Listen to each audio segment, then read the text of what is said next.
يا صباح الخير على احلى متابعين في الدنيا. انا سمر ودي قناتي. النهارده ان شاء الله نعمل مع بعض الطحينه القمر دي، جميله جدا، تحفه. نعملها في البيت زي بتاعه المصانع والمحلات والسيرك يا جماعه. الطريقه الاصليه بتاعه الطحينه جميله جدا. نعملها بمقادير بسيطه جدا زي ما انتم شايفين، مش مكلفه خالص. بصوا السمك بتاعها عامل ازاي، جميل جدا زي ما انتم شايفين. هنعملها باقل التكاليف. يلا نبدا وصفتنا ونقول بسم الله ونشوف مقاديرنا ايه. زي ما انتم شايفين كده معايا ربع كيلو سمسم ابيض. لازم سمسم ابيض يا جماعه، لو عايز تعمليها بالاحمر مفيش مشكله، بس لازم السمسم الابيض. ونقيه كويس، خلي بالك منه لانه ساعات بيبقى فيه دود يا جماعه. ومعايا ربع كيلو فلفل سوداني مقشر، ومعايا كوبايه دقيق، ومعايا كوبايه زيت، ولو احتاجنا زيت تاني هنحط. هي دي المقادير الاصليه للطحينه الاصليه اللي بتتعمل في المصانع يا جماعه والمحلات. جبت الطاسة على النار وهنزل بالربع كيلو سمسم زي ما انتم شايفين كده. هبدأ اقلبه لغاية ما يتشوح على نار هادية، لغاية ما يتشوح ويطلع رطوبة منه خالص.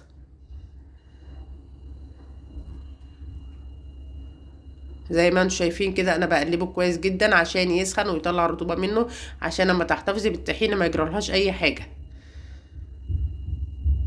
وبعد ما اقلبه كده كويس جدا هنزل بالفول السوداني برضو عليه عشان يتشوح معاه. هنزل بالفول السوداني زي ما انتم شايفين كده. هبدأ برضو اقلب كويس جدا السمسم مع الفول السوداني لغاية ما يسخنوا ويتشوحوا كويس وطلعوا الرطوبة منهم. وبعدين هنزل بالدقيق برضو عليهم، وهقلب كل المكونات مع بعض لغاية ما تسخن وتطلع الرطوبة. الدقيق يطلع الرطوبة اللي فيه، والفول السوداني والسمسم يطلعوا الرطوبة منهم كويس جدا. يسخنوا يا جماعة بس، وبعدين عينهم على النار واسيبهم يهدوا شوية، وبعدين نشوف هنعمل ايه. بس لازم تقلبيهم كويس جدا لغاية ما تحسي ان المكونات كلها سخنت معاكي، عشان ما يبقاش فيهم رطوبة خالص. جيت هنا بقى انا جبت الكبة بعد ما هديوا كده. هنزل بقلب المكونات كده في قلب الكبة. طبعا مش هحطهم كلهم مرة واحدة لان الكبة مش هتاخدهم. وهبدأ اطحن لغاية ما يبقوا معايا زي حبيبات الرمل المندي كده. هنشوفها مع بعض طبعا. انا هبدأ اضرب كده في قلب الكبة زي ما انتم شايفين كده انا بطحنهم. بعد ما اتطحنوا بصوا عاملين زي حبيبات الرمله المنديه زي ما قلت لكم ازاي. عايزه اقول لكم ان ريحه السمسم والزيت، ريحه السمسم والفول السوداني جميله جدا. طلعوا الزيوت العطريه اللي فيها، ريحتهم حلوه جدا. هنكمل بقيه المكونات كده نطحنهم برضو نفس الموضوع زي ما انتم شايفين كده. هبدا اطحنهم كلهم كده في قلب الكبه زي ما انتم شايفين. بعد ما طحنتهم طلعوا كلهم الكميه دي، كل الكميه دي عامله زي حبيبات الرمله الايه المنديه زي ما قلنا. هنجيب بقى الخلاط معانا كده زي ما انتم شايفين. هنزل فيه كوبايه الزيت كلها.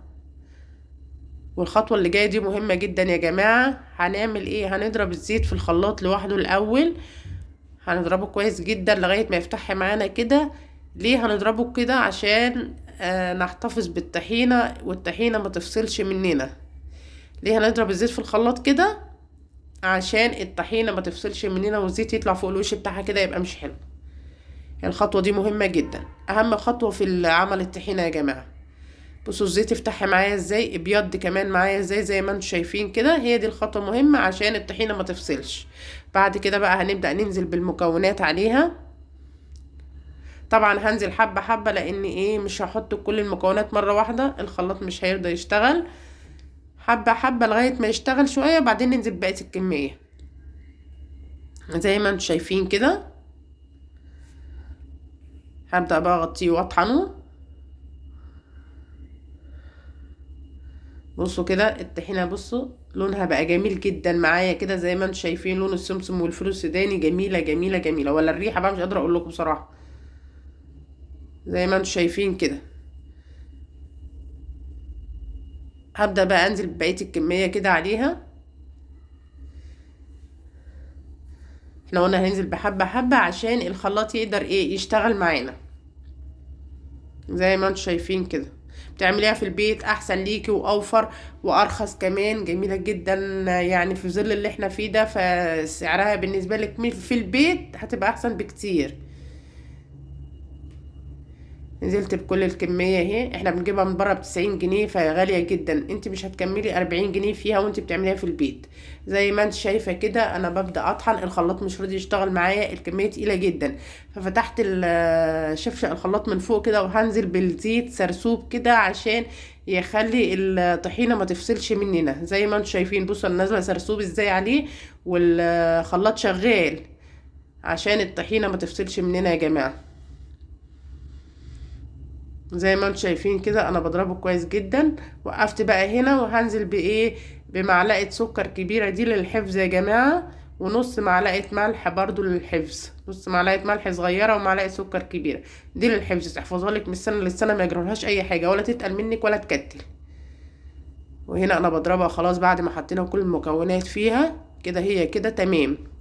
زي ما انتم شايفين بعد ما اتضربت، بصوا السمك بتاعها، السمك بتاعها ده هو المناسب جدا. بتجيبيه من بره ده الطحينه بتاعت السرجه وبتاعت المحلات، زي ما انت شايفه كده، لا تقيل قوي ولا خفيف قوي. ده الوسط الحلو يا جماعه، ودي الطريقه الاصليه لعمل الطحينه. احنا عاملينها بقى في البيت طبعا بطريقه جميله جدا زي ما انتم شايفين كده.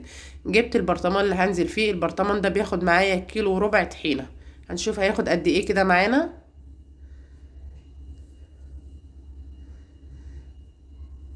البرطمان اتملى كله معانا اهو طحينه زي ما انتم شايفينها كده. يعني ده 1.4 كيلو معايا طحينه، ما كلفناش 50 جنيه يا جماعه. زي ما انتم شايفين كده، بدل ما احنا بنجيبها من بره ب90 واكتر كمان. بصوا شكلها تحفه جدا، ولا ريحتها وريحه الزيوت العطريه اللي في السمسم وفي الفول السوداني جميله جميله جميله بصراحه. يعني رائعه بصراحه، وانت عاملاها في بيت، وطبعا انضف واوفر ليكي. وده السمك الجميل بتاعها المناسب ليكي وليا. لو انت عايزه تغيري في السمك تخففيه تقليه، ده حاجه ترجع لك انت طبعا. لو هتقليه هتحطي شويه دقيق، هتخففيه هتحطي شويه زيت، طبعا زي ما انت عايزه يعني. وده الشكل النهائي للطحينه كده زي ما انتم شايفين يا جماعه. وطبعا لو عجبكم الفيديو ما تنسونيش في اللايك والشير وتفعيل الجرس. والسلام عليكم ورحمه الله وبركاته.